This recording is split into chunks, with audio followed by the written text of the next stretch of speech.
मित्रों, आज नरेंद्र मोदी सरकार देश में जो गरीब कल्याण का काम लेकर आगे बढ़ी है, पूरे देश में गरीब कल्याण की शुरुआत करने वाले अगर कोई एक मुख्यमंत्री थे तो वो भारत रत्न एमजी रामचंद्रन जी थे। இன்றைய தினம் நரேந்திர மோடி அவருடைய அரசாங்கம் ஏழை மக்களுக்கான நலத்திட்டங்களை செயல்படுத்திக் கொண்டிருக்கிறது. முதலாக அம்மாதிரி ஏழை எளிய மக்களுக்கான ஒரு நல்ல திட்டங்களை அறிமுகப்படுத்திய ஒரு முதலமைச்சர் உண்டு என்று சொன்னால் அது திரு எம்ஜி ராமச்சந்திரன் அவர்களாகும். और आज नरेंद्र मोदी जी पूरे देश भर के अंदर देश भर के 50 करोड़ गरीबों के लिए एनडीए की सरकार ढेर सारी योजना लेकर आई। कहीं पर 7 करोड़ गरीबों को गैस का सिलेंडर दिया है, 8 करोड़ गरीबों को टॉयलेट्स देने का काम किया है, 2.5 करोड़ गरीबों को घर देने का काम किया है, 2.35 करोड़ गरीबों को बिजली देने का काम किया है और 50 करोड़ गरीबों को आयुष्मान भारत योजना के तहत 5 लाख तक का पूरा स्वास्थ्य का खर्चा उठाने का काम आज नरेंद्र मोदी सरकार कर रही है। இன்றைய தினம் நரேந்திர மோடி அவருடைய அரசாங்கம் 50 கோடி மக்களுக்கும் ஏழை மக்களுக்கும் மேலாக பல்வேறு திட்டங்களை செயல்படுத்திக் கொண்டிருக்கிறது. 7 கோடி ஏழை குடும்பங்களுக்கு சமையல் எரிவாயு இணைப்பு தரப்பட்டிருக்கிறது. 8 கோடி வீடுகளுக்கு கழிவறை வசதி ஏற்படுத்தி தரப்பட்டிருக்கிறது. 2.5 கோடி வீடுகள் கட்டி கொடுக்கப்பட்டிருக்கின்றன. 2 கோடி 35 லட்சம் வீடுகளுக்கு மின்சார வசதி ஏற்படுத்தி தரப்பட்டிருக்கிறது.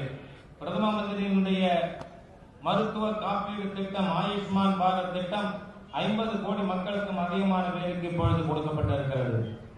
और मित्रों, गत चुनाव के अंदर भारतीय जनता पार्टी यहां पर किसी के साथ अलायंस नहीं की, मगर हमारे एक ही सांसद यहां से कन्याकुमारी से जीत कर आए पौन राधाकिशन। नरेंद्र मोदी जी ने उनको तो मंत्री बनाया ही, साथ में तमिलनाडु की ही बेटी निर्मला सीतारमन को देश की रक्षा मंत्री बनाने का काम नरेंद्र मोदी जी ने किया। கடந்த தேர்தலிலே நாம் இப்பொழுது இருக்கின்ற கூட்டணி கட்சிகளோடு கூட்டணி வைக்கவில்லை. ஒரே ஒரு பாராளுமன்ற உறுப்பினர் திரு பொன் ராதாகிருஷ்ணன் அவர்கள் இங்கு வெற்றி பெற்றார். அவரை நாம் அமைச்சராக்கி இருக்கிறோம். அதோடு மாத்திரமல்ல, தமிழகத்தை சார்ந்த பெண்மணி திருமதி நிர்மலா சீதாராமன் அவர்களை பாதுகாப்புத்துறை அமைச்சராக நாம் ஏற்படுத்தி இருக்கிறோம். और आज 2019 के चुनाव के अंदर हम एडीएम के, पीएम के, डीएमडी के और बीजेपी के मजबूत गठबंधन के साथ आगे बढ़ रहे हैं। ஆனால் இந்த 2019 நாடாளுமன்ற தேர்தலில் அகில அண்ணா திராவிட முன்னேற்ற கழகம், பாட்டாளி மக்கள் கட்சி, தேமுதிக ஆகிய கட்சிகளோடு மிக பெரிய கூட்டணியானது நாம் அமைத்து இப்பொழுது போட்டியிட்டுக் கொண்டிருக்கிறோம். मुझे भरोसा है कि मोदी जी के नेतृत्व में, तमिलनाडु के मुख्यमंत्री और उप मुख्यमंत्री के नेतृत्व में ये हमारा एनडीए का गठबंधन एक विजयी गठबंधन होकर 30 से ज्यादा सीटों पर तमिलनाडु के अंदर एनडीए की सीट विजयी होने वाली है। இன்றைய தினம் மோடிஜி அவர்களுடைய தலைமையிலும் தமிழகத்திலே மாண்புமிகு முதலமைச்சர் அவர்கள் மற்றும் துணை முதலமைச்சர் தலைமையிலே செயலாற்றிக் கொண்டிருக்கின்ற இந்த கூட்டணி தமிழகத்தில் மிகப்பெரிய வெற்றியை பெற்று 30க்கும் மேற்பட்ட தொகுதிகளிலே பாராளுமன்றத்திற்கு தேர்ந்தெடுக்கப்படுவார்கள். एक और देश को आगे ले जाने वाले, दुनिया में देश को सम्मान दिलाने वाले नरेंद्र मोदी जी है, और दूसरी ओर यूपीए के नेता 12 लाख करोड़ के घपले, घोटाले, भ्रष्टाचार करने वाले कनिमोझी, राजा चिदम्बरम, कार्ति चिदम्बरम, ये सारे करप्ट नेताओं की फौज तमिलनाडु की जनता के सामने।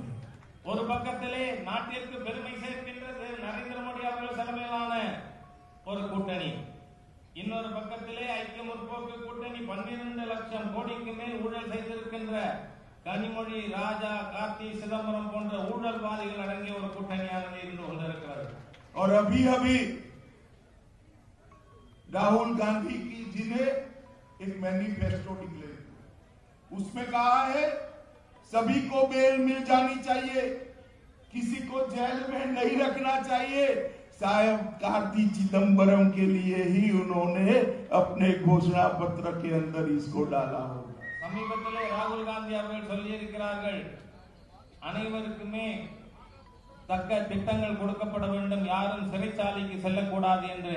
அது ஒரு கார்த்தியை மனதிலே வைத்துத்தான் அவர் மாதிரி கூறியிருக்கிறார் என்று எனக்கு தோன்றுகிறது.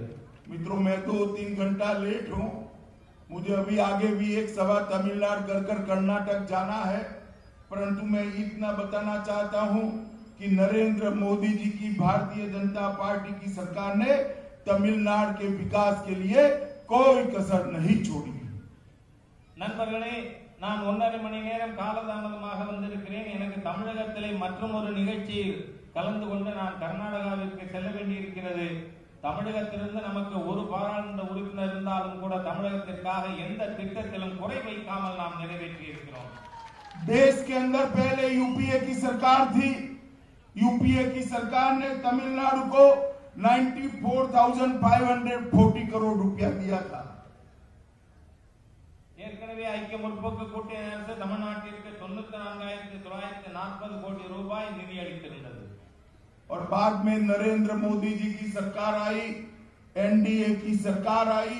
5 साल में एनडीए की सरकार ने 94,000 से बढ़ाकर 5,42,068 करोड़ रुपया तमिलनाडु के विकास के लिए देने का काम किया है। அதற்கு பிறகு ஆட்சிக்கு வந்த நம்முடைய தேசிய ஜனநாயக கூட்டணி அரசாங்கம் 94,000 இந்த 5 ஆண்டுகளில் 5,42,068 கோடி ரூபாய் முன்னேற்ற திட்டங்களுக்காக நாம் மாநிலத்திற்கு நிதி அளித்திருக்கிறோம். और इस क्षेत्र को एक बड़ा डिफेंस इंडस्ट्रियल कॉरिडोर देने का काम भी भारतीय जनता पार्टी की नरेंद्र मोदी सरकार ने किया है। அதே போல நம்முடைய மாநிலத்திலே ராணுவ தளவாடங்கள் உற்பத்தி செய்கின்ற ராணுவ பூங்கா கொண்டு வருகின்ற ஒரு திட்டத்தினை நாம் தந்திருக்கிறோம். देश भर में सबसे ज्यादा फिशरमैन तमिलनाडु के अंदर है। देश की सरकार ने, मोदी सरकार ने फिशरमैन के लिए एक अलग फिशरमैन डिपार्टमेंट खोलने का निर्णय किया है। தமிழகத்திலே மிக அதிகமான மீனவர்கள் இருக்கிறார்கள். ஆகவேதான் மோடி அரசாங்கமானது மீனவர்களுக்காக அவருடைய நலனை கவனிக்க தனி துறையினை நாம் ஏற்படுத்தி இருக்கிறோம். सागरमाला के लिए लगभग 2.25 लाख करोड़ का इन्वेस्टमेंट किया है। அதே போல சாகர்மாலா திட்டம், அதற்காக 2,25,000 கோடி ரூபாய் நிதி ஒதுக்கப்பட்டிருக்கிறது. एक नया कंटेनर टर्मिनल 151 करोड़ रुपए से एक मल्टी कार्गो टर्मिनल 60 करोड़ रुपए की लागत से बनाने का भी प्रावधान किया है। அதே போல துறைமுக துறையிலே கண்டெய்னர்கள் நிர்வாகம் வைப்பதற்காக 151 கோடி ரூபாயும், கண்டெய்னர்கள் உற்பத்திக்காக 60 கோடி ரூபாய்க்கும் திட்டங்கள் கொண்டு வரப்பட்டிருக்கின்றன. मदुरई के अंदर 1264 करोड़ का एम्स बनाने का निर्णय भारतीय जनता पार्टी की नरेंद्र मोदी सरकार ने लिया है। அதே போல மதுரையிலே 1264 கோடி ரூபாய்க்கு எய்ம்ஸ் மருத்துவமனை கொண்டு வரப்பட்டிருக்கிறது. ईस्ट कोस्ट रोड 13,795 करोड़ का बनाने का निर्णय भारतीय जनता पार्टी की सरकार ने लिया है। அதே போல கிழக்கு கடற்கரை சாலைக்காக 13,790 கோடி ரூபாய் கொண்டு வருவதற்கு பாரதிய ஜனதா கட்சி அரசு தீர்மானித்திருக்கிறது. ऐसे ढेर सारे काम तमिलनाडु की विकास के लिए श्री नरेंद्र मोदी सरकार ने किए। ஆகவே இம்மாதிரியான முன்னேற்றத்திற்கான திட்டங்களை நரேந்திர மோடி அரசாங்கமானது தமிழகத்திற்காக और मैं आज तमिलनाडु की जनता को आश्वासन देना चाहता हूं, पूरे देश में जिस प्रकार का माहौल है, ये तय है कि अगली सरकार नरेंद्र मोदी सरकार बनने वाली है। தமிழ்நாடு மக்களுக்கு நான் ஒரு நம்பிக்கை சொல்ல விரும்புகிறேன். நாட்டில் இருக்கின்ற சூழ்நிலையை பார்க்கும் பொழுது மீண்டும் நரேந்திர மோடியை இந்த நாட்டிலே அரசமைப்பார் என்று நான் உங்களுக்கு நம்பிக்கை தெரிவிக்க விரும்புகிறேன். और केंद्र में जो नई एनडीए की सरकार रहेगी, वो चट्टान की तरह तमिलनाडु सरकार के साथ खड़ी रहकर तमिलनाडु की महान जनता के विकास के काम के लिए काम करे। எப்பொழுது மத்தியிலே என்டிஏ அரசாங்கம் ஏற்படுகிறதோ அப்பொழுது தமிழகத்தினுடைய மேம்பாட்டிற்காக தமிழக அரசோடு உறுதியாக அந்த அரசு செயல்படும்। मित्रों, आने वाले दिनों में गठबंधन और मजबूत होने वाला है।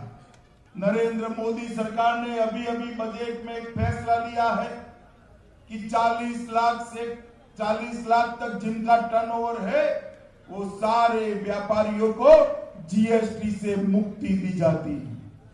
நரேந்திர மோடி அரசாங்கமானது பல்வேறு முக்கிய முடிவுகளை எடுத்திருக்கிறது। 40 லட்சம் ரூபாய்க்கு மேல் வர்த்தகம் செய்கின்ற வர்த்தக அமைப்புகள் ஜிஎஸ்டியில் பதிவு செய்து கொள்ள வேண்டிய அவசியம் இல்லை என்று நாம் அறிவித்திருக்கிறோம்। 5 लाख तक जिसका इनकम है इसको इनकम टैक्स से मुक्ति दी जाती है। அதே போல ஆண்டுக்கு 5 லட்சம் ரூபாய்க்கு குறைவாக வருமானம் இருப்பவர்கள் வருமான வரியிலிருந்து விலக்களிக்கப்பட்டிருக்கிறார்கள்। और ये सब काम के अलावे सबसे बड़ा काम नरेंद्र मोदी जी ने किया है, देश की सीमाओं को सुरक्षित करने का काम भारतीय जनता पार्टी के नरेंद्र मोदी सरकार ने किया है। இந்த திட்டங்களுக்கெல்லாம் மேலாக நாட்டினுடைய எல்லையை பாதுகாப்பதற்கான உறுதி கொண்டு நரேந்திர மோடி அரசாங்கமானது செயல்பட்டுக் கொண்டிருக்கிறது। मित्रों, पाकिस्तान के आतंकवादियों ने जब पुलवामा पर हमला किया, हमारे 40 जवानों को मौत के घाट उतार दिया। நண்பர்களே, பாகிஸ்தான் அரசாங்கம் நம் நாட்டினுடைய துணை ராணுவத்தினர் மீது தாக்குதல் நடத்தி 40க்கும் மேற்பட்ட ஜவான்கள் உயிரிழக்க நேரிட்டது। मगर 13 ही दिन में मोदी जी ने एयर स्ट्राइक कर पाकिस्तान के घर में घुसकर आतंकवादियों से बदला लेकर अपने जवानों की शहीदगी के बदले लेने का काम किया। மோடி அவர்களுடைய அரசாங்கம் இந்த சம்பவம் நடந்த 13 நாட்களுக்குள் பாகிஸ்தானுக்குள் நுழைந்து அங்கிருக்கின்ற தீவிரவாதிகள் மீது தாக்குதல் நடத்தி நம்முடைய வீரர்களின் தியாகத்திற்கு நாம் சரியான பதிலடி கொடுத்திருக்கிறோம்।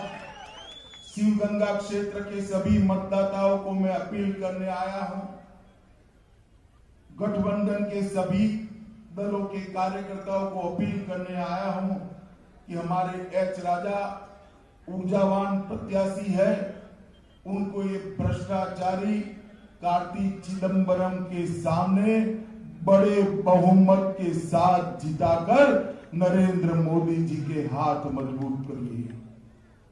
நண்பர்களே, சிவகங்கை பாராளுமன்ற தொகுதியில் இருக்கின்ற கூட்டணி கட்சியினுடைய நிர்வாகிகளுக்கு இங்க இருக்கின்ற வாக்காளர்களுக்கு நான் ஒரு கோரிக்கை வைக்க விரும்புகிறேன்।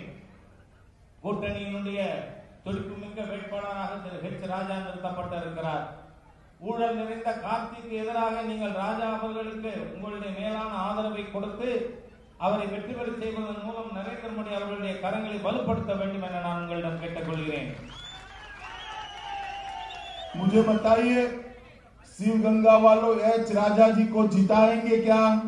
எனக்கு சொல்லுங்கள், சிவகங்கையில் இருக்கின்ற வாக்காளர்கள் ஹெச் ராஜாவை வெற்றி பெற செய்வீர்களா? जरा जोर से बोलिए, जिताएंगे? मोदी जी को प्रधानमंत्री बनाएंगे? मोदी அவர்களை பிரதமராக்குவீர்களா? तो मेरे साथ दोनों हाथ उठाकर बोलिए, भारत माता की, भारत माता की, भारत माता की, वंदे मातरम।